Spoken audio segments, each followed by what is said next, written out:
तो बच्चों स्वागत है आप लोगों का मेरे अभ्यास ट्यूटोरियल यूट्यूब चैनल। और ये जो वीडियो है वो यूट्यूब और जूम दोनों ऑडियंस के लिए हो रहा है। तो मैं बीच बीच में बच्चों से बात भी करता रहूँगा, तो आप कंफ्यूज मत होइएगा। तो बच्चों कॉम्प्लेक्स नंबर में क्यूब रूट ऑफ यूनिटी ऐसे तो आईएससी के सिलेबस में है, लेकिन जो बच्चे कॉम्पिटिशन पर्पज से पढ़ रहे हैं उनके लिए, चाहे वो सीबीएसई हो चाहे आईएससी, दोनों के लिए ही बहुत ही इंपॉर्टेंट टॉपिक है। और वीडियो पसंद आएगा तो लाइक शेयर आप लोग करिएगा। चलिए शुरू करते। मतलब क्या है इसका क्यूब रूट ऑफ यूनिटी का? तो बच्चों क्यूब रूट हम लोग जानते हैं, जैसे हम लोग ने 10th तक पढ़ा हुआ है ये चीज। जैसे अगर किसी चीज का क्यूब रूट हमें लेना है तो हम लोग उसको ऐसे लिख देते हैं, जैसे यूनिटी का मतलब 1 के क्यूब रूट का मतलब होता है 1/3। जैसे 1 के स्क्वायर रूट का मतलब क्या होता है 1/2।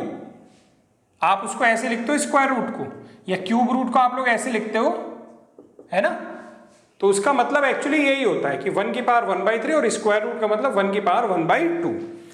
अभी तक हम लोगों को यह लगता था, अगर मैं तुमसे पूछूं कि स्क्वायर रूट ऑफ 1 क्या होता है, तुम लोग कहोगे 1 होता है। स्क्वायर क्यूब रूट ऑफ 1 क्या होता है, तुम लोग कहोगे 1 होता है।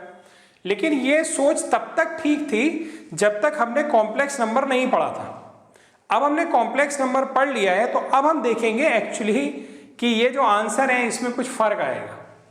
जो क्यूब रूट वाले आंसर हैं इनमें कुछ फर्क आने वाला है। जैसे कि मैं आप लोगों से आंसर सुनना चाहता हूं, आप लोग मुझे बताइए कि क्यूब रूट ऑफ 27 क्या होता है। हाँ, क्या कह रहे हैं, बोलिए। तो बच्चों मैंने आपसे क्वेश्चन किया है कि 27 का क्यूब रूट क्या होता है, तो आपने मुझे बताया, आंसर दिया कि 3 होता है। Very good. अगर मैं इसी तरीके से आपसे कुछ और भी क्यूब रूट पूछूंगा जो आपसे याद है, जैसे कि अगर मैं 125 का क्यूब रूट पूछ रहा हूं मैं, ध्यान रखिएगा, तो आप क्या बताएंगे, 5 बताएंगे। और यही आपने अभी तक 10th तक सीखा भी है। लेकिन जब आपने कॉम्प्लेक्स नंबर पढ़ लिया है तो अब you are able to find it कुछ अलग तरीके से, कुछ नए वे में, और आपको आंसर भी अलग मिलेंगे। अभी आप देखिएगा, आप सोच रहे होंगे ये क्या सर, तो मैथमेटिक्स ही गड़बड़ कर रहे हैं, सर कह रहे हैं कि इसके आंसर अभी और भी आने वाले हैं। तो बिल्कुल सही है, अभी देखते हैं क्या आंसर आने वाले हैं। इसी तरह क्यूब रूट ऑफ 1 के भी अभी 2 आंसर और निकल करके आएंगे, 2 आंसर अभी और निकल के आएंगे। जितने भी आप क्यूब रूट निकालोगे ना, उसके आंसर 3 निकल करके आएंगे। ये ध्यान रखिएगा आप लोग। कैसे आएंगे ये मैं बताता हूं आपको। चलिए शुरू करते हैं क्यूब रूट ऑफ यूनिटी को।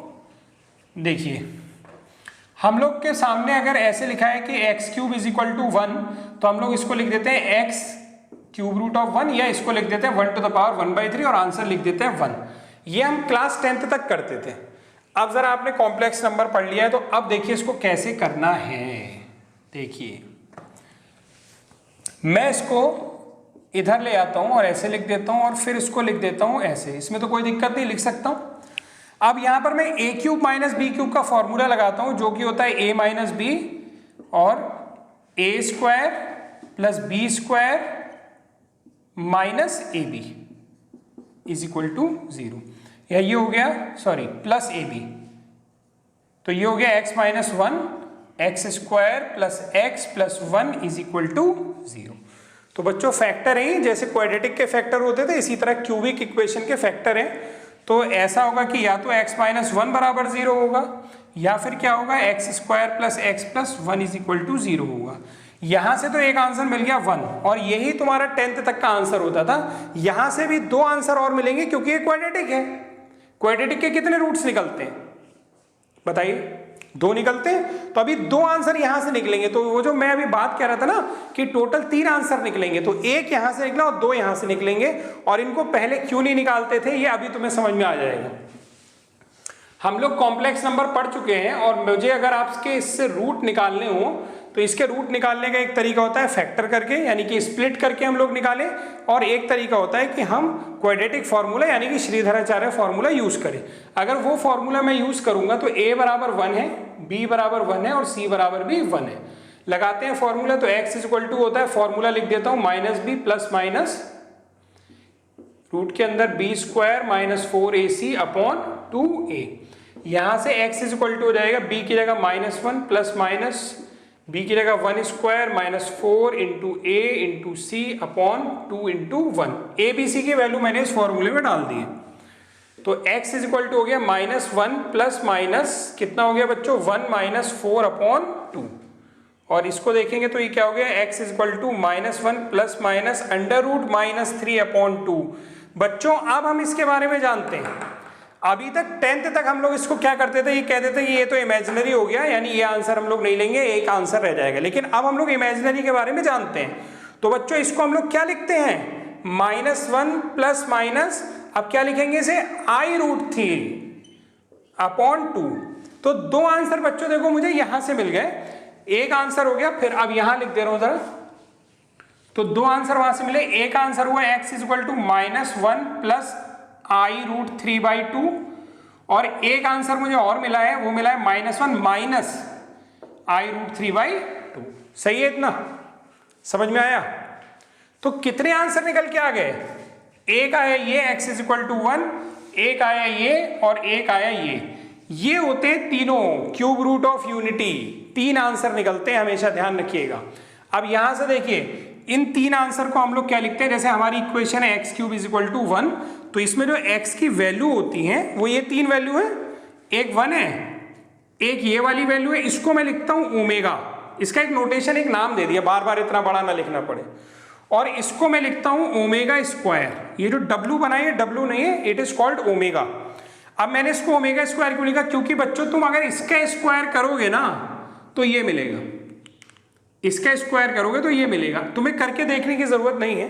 तो इसलिए ये 1, ये ओमेगा और ये ओमेगा स्क्वायर। तो 1 के 3 क्यूब रूट जब लेंगे तो 3 आंसर आएंगे। एक आंसर होगा 1, एक आंसर होगा ओमेगा, और एक आंसर होगा omega square, where omega and omega square की वैल्यू हमने लिखी हुई है। अच्छा, क्यों मैं ऐसा कर रहा हूं कि इसको मैंने ओमेगा लिख दिया और इसको मैंने ओमेगा स्क्वायर लिख दिया, फिर से बता रहा हूं बच्चों। x की वैल्यू 1 आ गई और दो वैल्यू आई, तो बड़ी बड़ी वैल्यू वो बार बार ना लिखनी पड़े, इसलिए मैंने इसका नाम क्या रख दिया, ओमेगा।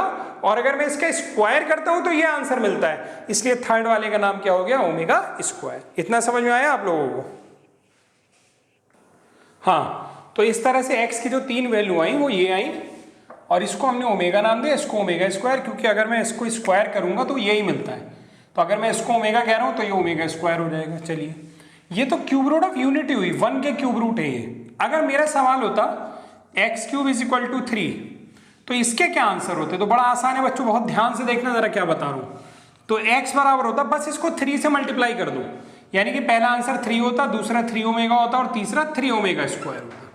इसी तरीके से अगर आपके पास सॉरी x³ = अगर 27 होता, x³ = अगर 27 होता, तो क्यूब रूट एक तो तुम लोग निकाल सकते हो ना, 3 होता, तो ये 3 टाइम्स हो जाएंगे सारे।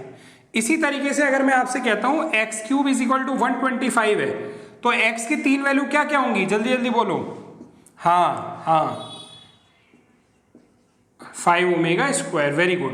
इसी तरीके से एक और, अगर मैं कहता हूं x³ = -8, तो x बराबर क्या होगा, बोलो। हाँ, -2, क्योंकि इसका क्यूब रूट लेते हैं, ऐसे देखो ना, -2 × -2 अगर हम लोग करते हैं तभी तो -8 आता है, और अगर इसका क्यूब रूट लोगे तो एक ये बाहर आ जाएगा, यानी इसका क्यूब रूट -2 होता है। तो यानी एक आंसर है -2, दूसरा क्या है -2 ओमेगा, और तीसरा क्या है -2 ओमेगा स्क्वायर। तो इस तरीके से आप किसी का भी क्यूब रूट कॉम्प्लेक्स नंबर का यूज करते हुए निकाल सकते हैं। तो बच्चों, अब जो इसका यूज है क्यूब रूट ऑफ यूनिटी का, यानी कि अगली हेडिंग है हमारी properties of cube root of unity. और इसमें मुझे ज्यादा कुछ करने की जरूरत नहीं है, तुम लोग कर सकते हो। जैसे पहली प्रॉपर्टी है कि अगर इन तीनों को ऐड किया जाए, यानी कि 1 + ओमेगा + ओमेगा स्क्वायर, तो इसकी वैल्यू कितनी आएगी? तो बड़ा आसान है, तुम इन तीनों को जोड़ लो ना, जोड़ो, चलो बताओ कितनी आ रही है, अपने आप जोड़ करके मुझे ऐड कीजिए। चलिए, पहली प्रॉपर्टी मैं बताता हूं कि ये वैल्यू कितनी निकल के आएगी। देखिए, मैंने क्या किया, 1 ओमेगा की वैल्यू और ओमेगा स्क्वायर की वैल्यू ऐसे स्प्लिट कर करके लिख लिए। अब ये देखो, ये -1/2 प्लस, क्या गड़बड़ हुआ? नहीं, गड़बड़ नहीं हुआ, कुछ गड़बड़ नहीं है, ये नहीं गलत हुआ यहाँ। ये प्लस का i√3/2 और ये माइनस का i√3/2 कैंसिल हो गया, बचा क्या, 1 ± 1/2 ± 1/2, -½ कितना हो जाएगा, -1, कैंसिल हो गया, आंसर क्या आ गया, 0। यानी तीनों क्यूब रूट ऑफ यूनिटी का सम कितना होता है, 0। सबसे इंपॉर्टेंट प्रॉपर्टी। सेकंड प्रॉपर्टी देखिए बच्चों, अभी मैंने तीनों को ऐड किया था ना, अगर मैं तीनों को मल्टीप्लाई कर दूं, यानी कि इधर क्या आ जाएगा ओमेगा क्यूब। तो अब की बार इन तीनों को मल्टीप्लाई कर दीजिए आप, इन तीनों को अब की बार क्या कर दे, मल्टीप्लाई कर दे। अरे समझ रहे हो क्या बता रहा हूं, अब की बार मल्टीप्लाई कर दे। तो तुम लोग करके देखना, तो जब तुम मल्टीप्लाई करोगे ना बच्चों, तो ये जो वैल्यू निकल के आएगी, ये वैल्यू निकल के आएगी 1। ये बड़ा इंपॉर्टेंट फॉर्मूला है, omega cube is equal to 1। तो दो प्रॉपर्टी हम लोग ने सीख ली, और सीखते हैं अभी। तो प्रॉपर्टी 3 देखिए, ओमेगा की वैल्यू क्या है, -1 प्लस i√3, और दोनों को अलग अलग करके मैंने स्प्लिट करके लिख लिया a प्लस आई बी के फॉर्म में। जरा इसका कॉन्जुगेट अगर आप मुझे बताएंगे, यानी कि मैं आपसे पूछ रहा हूं ओमेगा बार, तो आप क्या बताएंगे, बोल दीजिए जल्दी से। -1/2 माइनस, यही तो आया, यानी कि ओमेगा का जो कॉन्जुगेट है वो एक्चुअली क्या है, ओमेगा स्क्वायर है। और अगर तुम इसका कॉन्जुगेट लोगे बच्चों, तो ये आ जाएगा, भाई यही तो माइनस का प्लस होगा, तो ये आ जाएगा। इसका मतलब ये हो गया, अब ये मैं मिटा दे रहा हूं, इसका मतलब सीधा सीधा ये हो गया कि अगर ओमेगा का कॉन्जुगेट करते हैं तो ओमेगा स्क्वायर मिलता है, और ओमेगा स्क्वायर का कॉन्जुगेट करते हैं तो ओमेगा मिलता है। तो क्या मिलता है, ओमेगा मिलता है। ये है प्रॉपर्टी नंबर 3 कि ये जो बाद वाले दोनों क्यूब रूट है, बाद वाले जो दोनों आंसर है, वो दोनों एक दूसरे के कॉन्जुगेट होते हैं। एक प्रॉपर्टी और सीखते हैं बच्चों, लास्ट प्रॉपर्टी है ये। जैसे अभी मैंने यहां लिखा ही था, वो लिखा हुआ है omega cube is equal to 1 लिखा हुआ है। इसका मतलब क्या हो गया, ओमेगा क्यूब को ओमेगा इंटू ओमेगा स्क्वायर लिख सकते हैं, इज इक्वल टू 1। तो यहां से अगर मैं ओमेगा की वैल्यू निकालूं तो 1 ओमेगा स्क्वायर हो गई, और अगर मैं ओमेगा स्क्वायर की वैल्यू निकालता तो 1 ओमेगा। इसका मतलब ये हो गया, वो जो 3 क्यूब रूट लिख रखे हैं, 1 ओमेगा और ओमेगा स्क्वायर, उसकी जगह मैं ये भी लिख सकता हूं, 1 ओमेगा की जगह 1/ओमेगा स्क्वायर, और ओमेगा स्क्वायर की जगह 1/ओमेगा, ये भी लिख सकता हूं मैं। तो ये भी एक प्रॉपर्टी है, लेकिन सबसे ज्यादा बच्चों जो यूज होने वाली प्रॉपर्टी है वो ये है।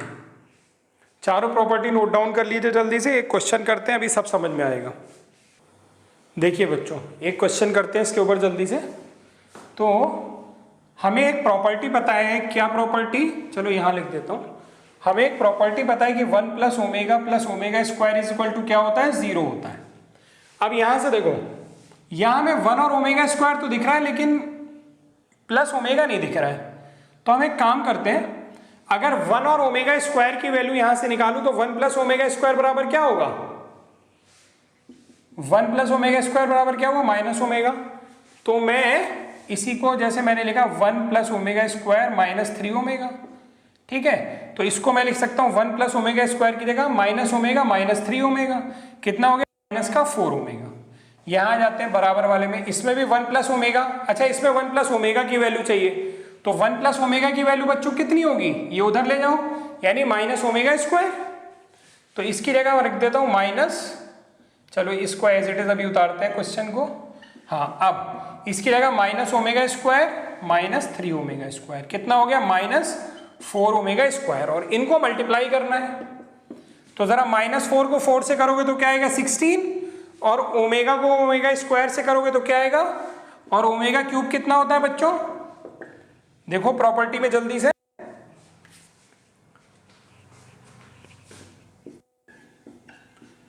वन। प्रॉपर्टी नंबर 2 देखो, प्रॉपर्टी 2 देखिएगा, 1 होता है, तो आंसर कितना आ गया आपका, 16। बस ये थे सवाल तुम्हारे, ऐसे होंगे सवाल।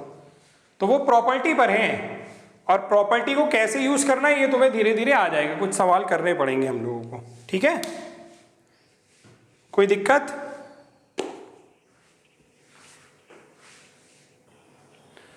तो बच्चों ये फर्स्ट क्वेश्चन था। मैंने आज प्रॉपर्टी आपको बताई है और कुछ एग्जाम्पल आपको दिए हैं। अगले वीडियो में मिलेंगे तो हम लोग कुछ और डिस्कशन करेंगे। Thank you very much.